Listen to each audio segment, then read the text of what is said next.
Welcome back to the Wizard Tower project. This is our last and final tower, the Beastiary.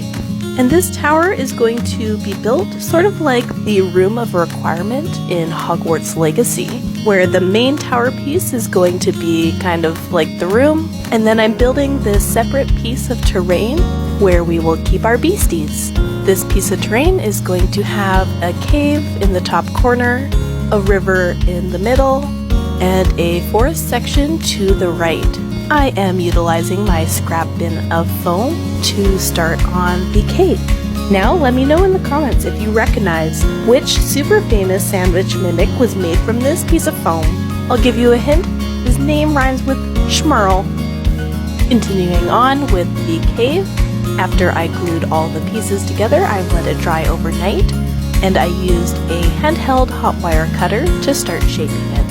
I know it looks like a mess at this point, but believe me, just trust the process. I also used the hot wire cutter to shape the board a bit because I didn't want it to be super flat, and I'll probably still add more onto that at a later day, but for now the focus is this cave. For some added texture, I ripped up some of the foam with my fingers and scored it with an X-Acto blade, and this is how it is looking so far. Finally, we are going to add some spackling.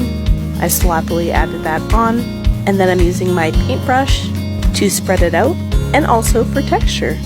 So this is where we leave it for now. It must dry before we can move on to the next step.